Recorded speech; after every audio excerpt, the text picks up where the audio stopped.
구원받는 것보다 구원받은 사람으로 사는 것이 훨씬 더 어렵고, 회개하는 것보다 회개한 사람으로 사는 것이 훨씬 더 어렵습니다. 개가 그 토한 것을 다시 먹는다는 성경 말씀처럼 회개해 놓고서도 다시 그 죄를 반복하기 쉬운 것이 인간입니다. 죄가 나쁘다는 거 몰라서 짓는 사람은 거의 없습니다. 도둑질이 나쁘다는 거 몰라서 도둑질하고, 사기치는 게 나쁘다는 거 몰라서 사기치고, 마약이 나를 파멸시킨다는 그거 몰라서 마약에 손대고 그러겠습니까? 아니죠. 다들 나쁜 것은 나쁜 것으로 알아요. 그런데도 빠져드는 사람이 끊이지 않는 이유, 알면서도 빠져드는 것이 인간이기 때문입니다.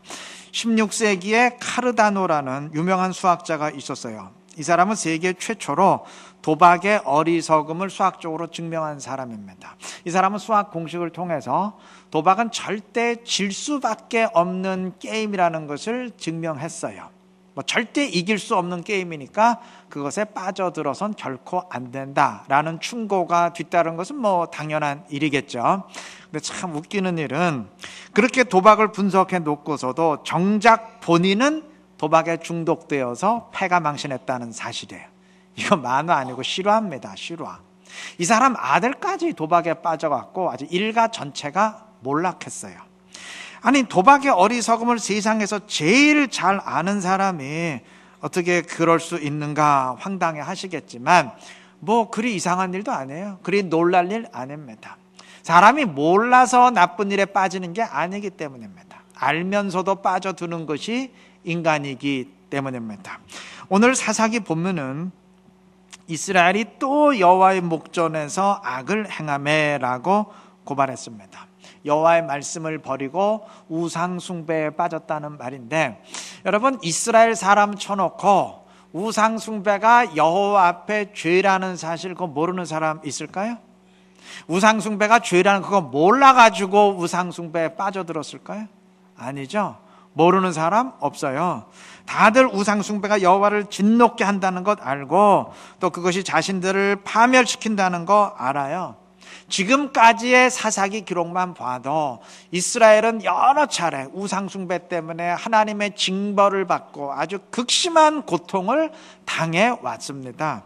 우상 숭배 때문에 이스라엘은 첫 번째 사사 온니엘이 등장하기 전까지 메소보다미아 왕 구산 리사다임에 의해서 8년 동안 압제를 당했었고, 또 두 번째 사사 에훗이 등장하기 전에도 역시 우상 숭배 때문에 모압 왕 에글론에 의해서 18년 동안 압제를 당하면서 극심한 고통을 겪어왔어요.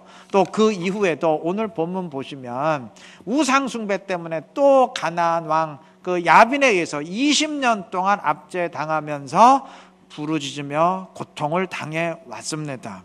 그러니까 이렇게 당해봤는데 그 우상 숭배의 결과가 얼마나 끔찍한지 어떻게 모르겠습니까? 모를 수가 없죠. 당연히 알아요. 그런데도 이스라엘은 계속 우상 숭배에 빠져듭니다. 여러분, 이러한 성경의 증언을 들으면서 어떤 느낌이 드시나요? 어떤 느낌이? 아이고, 그 이스라엘 바보 같은 인간들. 아니, 어떻게 이렇게 당하고 또 당하면서도 정신을 못 차렸을까? 이런 생각이 드시나요? 제가 생각하기에 이건 그런 차원의 얘기가 아닌 것 같아요. 여러분, 사람이 아무리 바보라도요, 이럴 수는 없어요. 정말 이럴 수는 없어요. 여러분, 이거는 마치 자석이 철을 끌어당기듯이 우상숭배가 이스라엘을 아주 확 끌어다니고 빨아들였다고 표현해야 되지 않나 싶어요. 이게 정말 죄라는 게 사람을 확 빨아들일 만큼, 아니 집어삼킬 만큼 무섭구나. 이게 인간의 의지로 저항하기가 쉽지 않을 만큼 강력하고, 이게 좀 어떨 때는 정말 불가항력적이구나. 좀 이런 걸 느껴야 되지 않나 싶습니다. 당시 우상숭배가 이스라엘을 유혹할 수 있는 이유는 크게 두 가지입니다. 가장 큰 이유는 경제적인 문제예요. 이스라엘은 원래 유목민족이었는데 가나안에 정착하면서 농사를 짓게 됐습니다. 농사에서 제일 중요한 게 하늘의 비 아닙니까? 그런데 그 하늘의 비를 주관하는 신이 가나안의 바알 신이에요. 자, 그러니까 이스라엘의 입장에서는 우리가 바알을 잘 섬겨야 비를 내릴 것이고, 그래야 풍년이 들고 우리가 풍요로워질 것 아니냐라고 생각할 수 있었어요.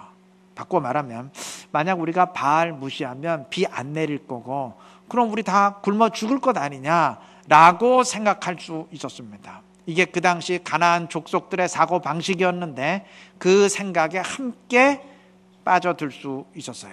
뭐 예나 지금이나 먹고 사는 문제가 사실 제일 큰 문제잖아요. 그게 가장 큰 유혹이었고, 두 번째는 육체적 쾌락입니다. 당시 가나안의 우상 숭배는 대부분 성적인 타락과 연관되어 있었고, 그러한 육체적 쾌락은 이들의 우상 숭배를 가속화시킬 수 있는 또 하나의 유혹이었어요. 이러한 두 가지가 우상 숭배가 지닌 유혹거리였는데, 언제나 그러하듯이 사단은 유혹거리들을 잘 활용해서 자극하면서 인간을 흔듭니다. 야, 너 바알 무시하다가 굶어 죽는다.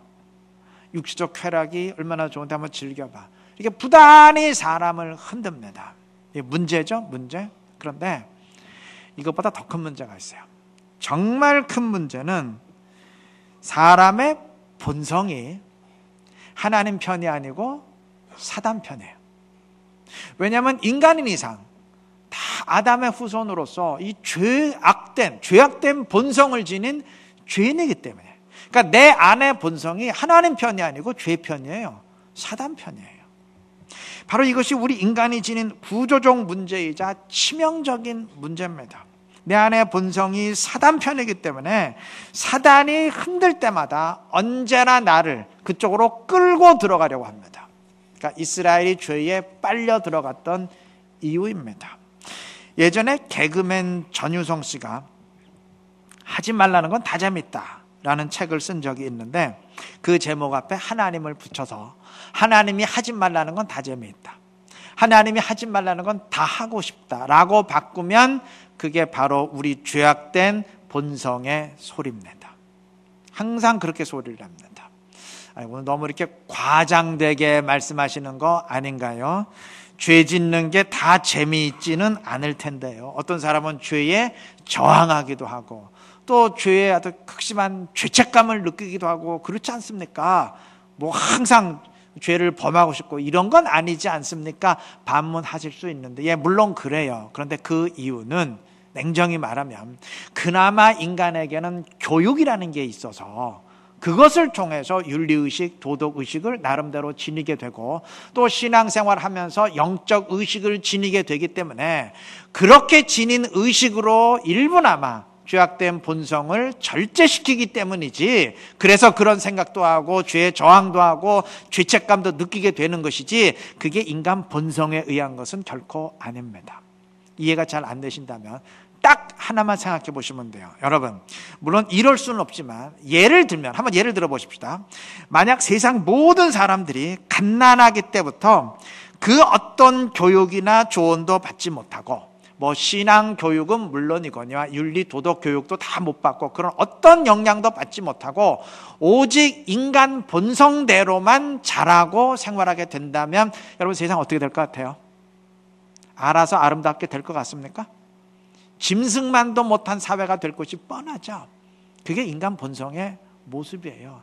그나마 교육이라는 게 있어서, 그나마 윤리라는 게 있어서 그래도 이나마 절제되고 있을 뿐이지, 인간 원래 본성은 그렇지 않습니다. 때문에 세상 사람들도 마찬가지겠지만 특히 우리 그리스도인들은 내 몸의 본성이 원하는 대로 살아선 안 됩니다.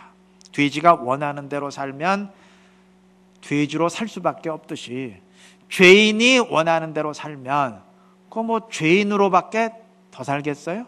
죄인의 모습밖에 더 드러내겠습니까? 간혹 그런 분들 있죠. 저는 아직 마음이 내키지 않아서 말씀대로 순종 못해요. 내키면 그때 순종할게요. 여러분 명심하세요. 우리는 다 죄악된 본성을 지닌 사람이에요. 우리 몸에는 다 죄의 본성이 있기 때문에 절대 우리 몸은 말씀의 순종을 내켜하지 않아요. 내키면 할게요. 그건 죽을 때까지 안 하겠다는 말과 똑같습니다. 내키는 대로 살면 사사기의 이스라엘밖에 안 돼요. 그리스도인들은 몸이 내키는 대로 사는 사람들이 아니고 반대로 살아야 되는 사람들입니다. 더 정확히 말하면 몸이 내키는 대로 사는 사람이 아니고 영이 내키는 대로 사는 사람입니다. 로마서 8장 4절 말씀처럼 몸을 따르지 아니하고, 즉 육신을 따르지 아니하고 성령을 따라 사는 사람들입니다. 그리고 그렇게 되려면 성령이 내 안에 거하는 사람이 되어야 됩니다. 그래야 영을 따라 살죠. 그러면 죄악된 본성이 그나마 절제되고 성령을 따른 삶을, 성령의 인도하심을 받는 삶을 살게 될 것입니다. 사사기 3장 11절에 의하면 사사 에훗이 있는 동안 이스라엘이 40년 동안 평온했다 그랬습니다. 바꿔 말하면 하나님이 이방을 들어서 그들을 징벌하지 않아도 될 만큼, 치지 않아도 될 만큼 정신 차리고 순종했다는 말이죠. 에훗의 영적인 감화, 영적인 영향력 때문인데, 여러분 우상 숭배의 환경 속에서도 에훗이 신실할 수 있었던 이유가 무엇일까요? 사람 자체가 원래부터 남들과 달랐기 때문일까요? 사람 자체가 원래부터 신령했기 때문일까요? 여러분, 에훗이건 누구건 다 마찬가지예요. 사람인 이상 다 죄의 본성을 지니고 있는 죄인입니다. 원래가 다 죄인이에요. 원래부터 신령한 사람 단 한 명도 없어요. 에훗이 주님의 뜻대로 살 수 있었던 이유는 딱 한 가지. 3장 10절, 여호와의 영이 그에게 임하셨으므로. 성령이 그 안에 임하는 사람, 성령을 모신 사람이었기 때문입니다. 그 앞에 여호수아가 본성대로 살지 아니하고 하나님의 뜻대로 살 수 있었던 이유도 마찬가지예요. 하나님이 그 이유를 직접 말씀하셨습니다. 민수기 27장 18절, 눈의 아들 여호수아는 그 안에 영이 머무는 자니, 성령이 거하는 사람이었기 때문입니다. 다른 사사들도 역시 마찬가지고요. 여러분, 그때나 지금이나 시대를 초월해서 영원토록 변하지 않는 진리입니다. 여러분, 죄는 내가 의지적으로 이렇게 충분히 물리칠 수 있을 정도의 만만한 대상이 아닙니다. 그 정도 만만한 대상이었다면 이스라엘이 당하고 또 당하면서도 그렇게 바보처럼 빨려 들어가지 않았을 겁니다. 아까 제가 이스라엘이 죄에 빨려 들어갔다, 죄가 그들을 삼켜버렸다라고 표현했는데 그게 절대 비유적인 표현이 아니에요. 실제가 그렇습니다. 이스라엘 사람들이 천성적으로 오늘 우리보다 의지가 약한 사람이었기 때문에 그렇게 무너지고 또 무너졌다고 생각하십니까?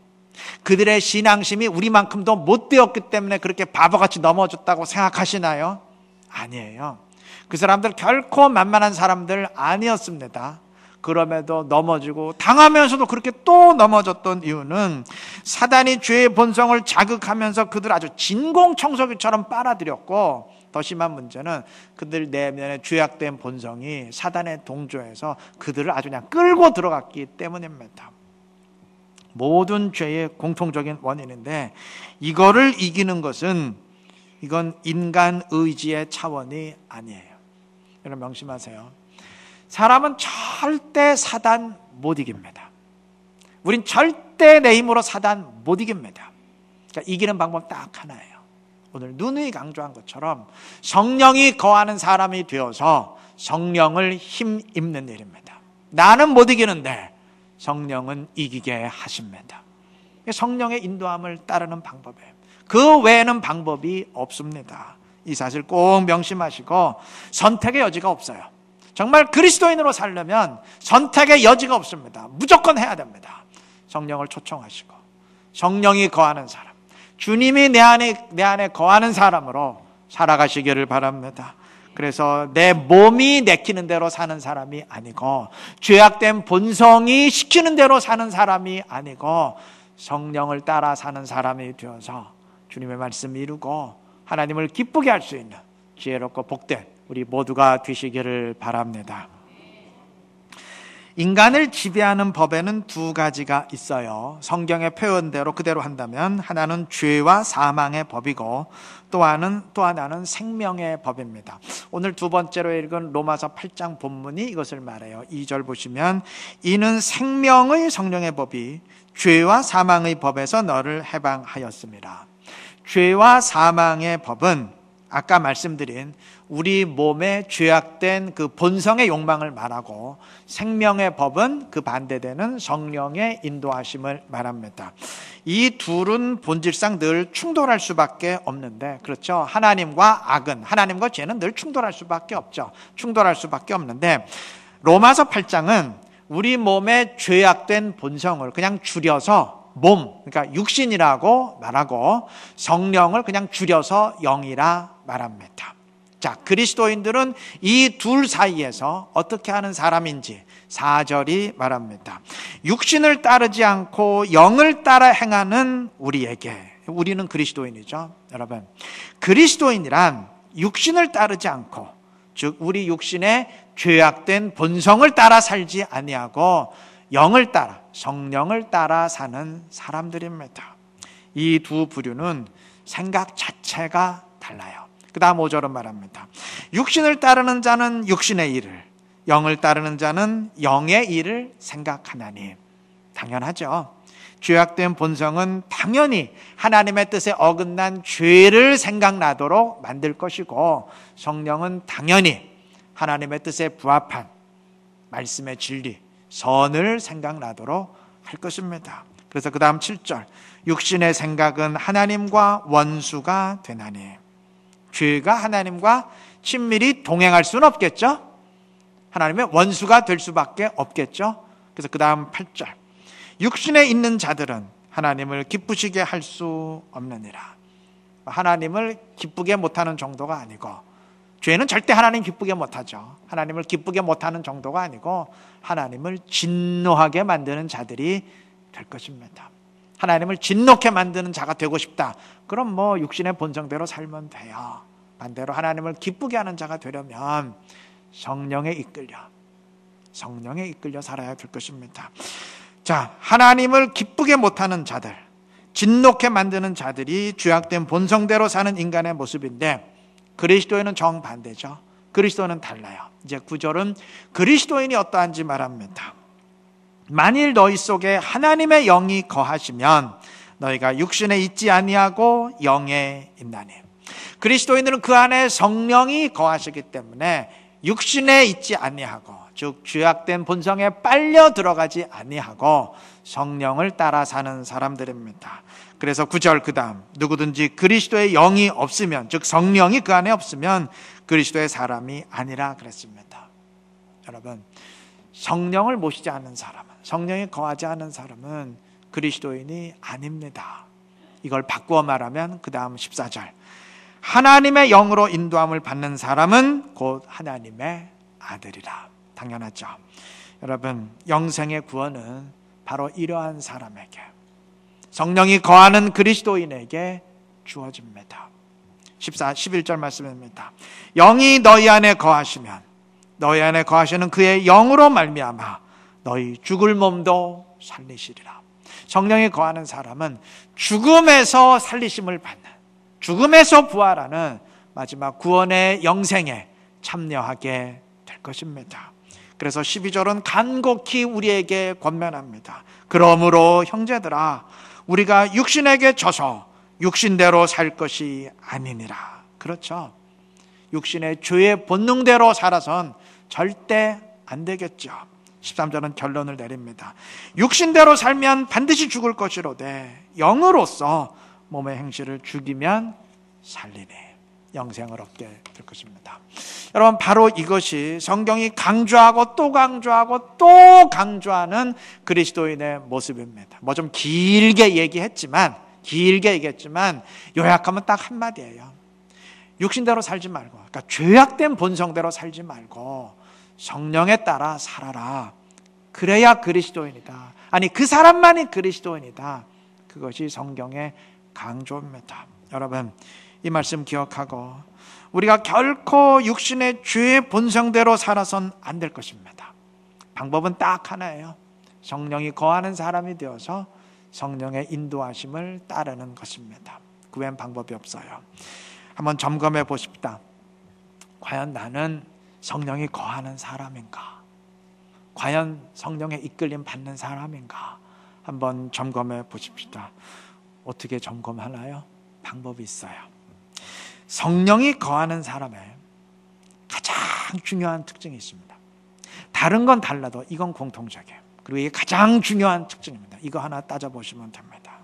성령이 거하는 사람은 절대 내가 시퍼렇게 살아있지 않아요. 반대로 내가 늘 죽습니다. 나는 날마다 죽노라 하는 바울의 고백처럼 늘 죽습니다. 나를 따라오려거든 자기를 부인하고 자기 십자가를 지라는 말씀이 그 말이에요. 나를 죽입니다. 오해하지 마세요. 이게 나를 죽인다는 게 늘 내가 비굴하게 고개를 숙이고 땅바닥에 엎어지는 그 얘기가 아니에요. 이 말은 삶의 매 순간순간마다 내 생각대로 나 위주로 결정하는 게 아니고 주님 위주로 결정한다는 말입니다. 언제나 주님을 우선시하면서 살아간다는 의미입니다. 이건 상식적으로 생각해도 그럴 수밖에 없어요. 성령이 내 안에 거하시고 그래서 나의 주인이 되신다면 내가 어디서 무슨 일을 하건 성령 위주로, 주님 위주로 하지 않겠습니까?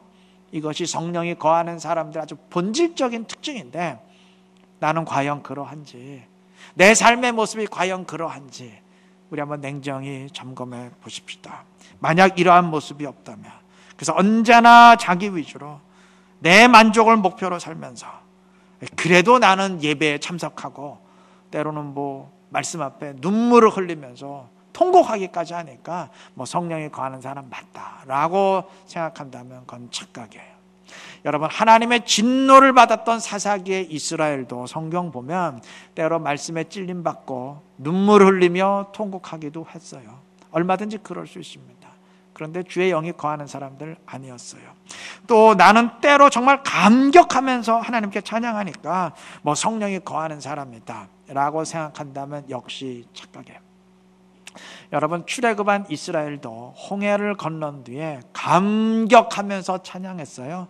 근데 그래 놓고 하나님 대적하면서 우린 가나안에 못 들어간다, 애굽으로 돌아가자 소리쳤습니다. 눈물과 찬양 자체를 성령의 증거로 여겨선 안 돼요. 성령의 증거일 수도 있지만 아닐 수도 있어요.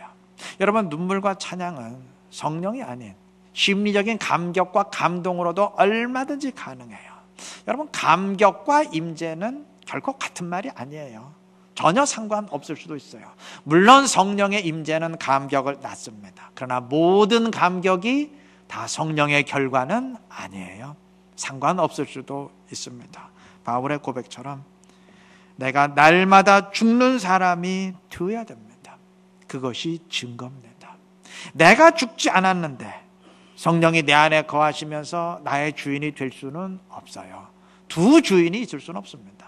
내가 시퍼렇게 살아있는데 내가 사는 것이 아니고 내 안에 주님이 사시는 사람은 절대 될 수 없습니다. 이를 명심하시고 나의 죄악된 본성을 늘 십자가에 못 박으면서 나는 날마다 죽노라는 바울의 고백처럼 내가 죽는 삶, 나는 죽고 예수로 사는 그런 삶 살아가시기를 바랍니다.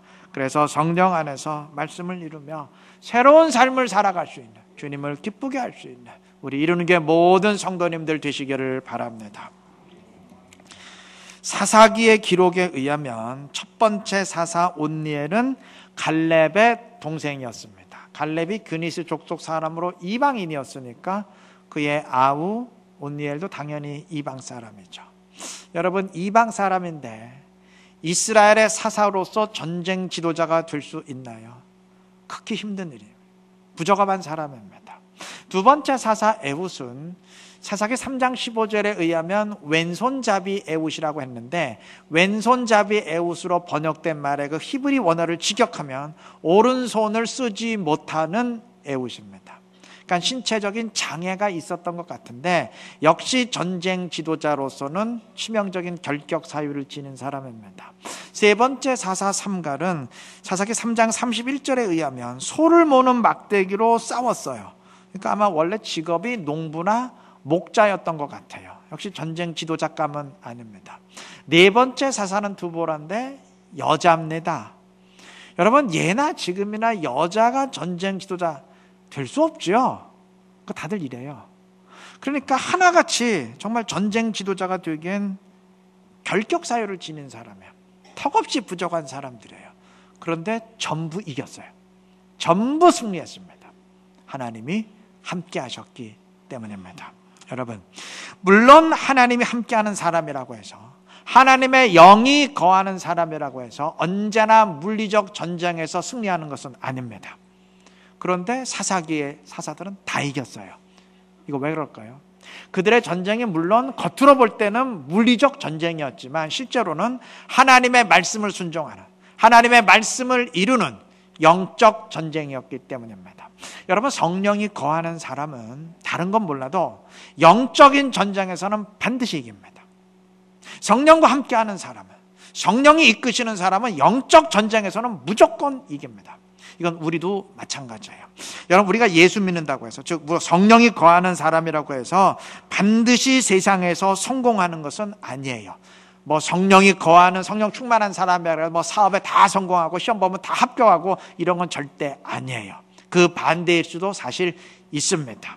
단 물리적 성공 여부와 상관없이 이거 하나는 분명해요. 성령에 이끌리는 사람은 영적 전쟁에서는 반드시 이깁니다. 그래서 가난하건 부유하건, 세상에서 성공하건 그러하지 못하건, 사회적 지위가 높건 낮건 상관없이 언제나 영적 싸움에서는 이김으로써 주님의 말씀 이루고 하나님 기쁘게 하는 사람이 됩니다. 우리 각자가 이뤄야 되고 우리 교회가 또한 이뤄야 될 것입니다. 성령이 거하는 교회가 됨으로써 우리 교회가 물리적 힘이 강하건 약하건 상관없이, 모이는 사람이 많건 적건 상관없이 언제나 주님 말씀 이루고 하나님 기쁘게 하는 교회가 되어야 될 것입니다. 그래서 우리 교회 이름이 이루는 교회고, 그래서 우리 교회 표어가 하나님을 기쁘게 합니다. 부유하지 않아도 상관없고 지적 수준 높지 않아도 큰 상관없어요. 단 한 가지는 있어야 됩니다. 성령이 거하심으로 영적 싸움에서는 반드시 이기는 사람, 반드시 이기는 교회가 되어야 할 것입니다. 그래야 주님의 교회가 되지 않겠습니까? 이 사실을 기억하시고 꼭 성령을 사모하시고 기도하시면서 초청하시기를 바랍니다. 그래서 성령이 거하는 사람으로서 주님의 뜻을 이루고 그의 말씀을 이루고 하나님이 우리에게 허락하신 사명을 이루고 하나님 기쁘게 할 수 있는 우리 이루는 교회 모든 성도님들 되시기를 그리스도의 이름으로 축원합니다.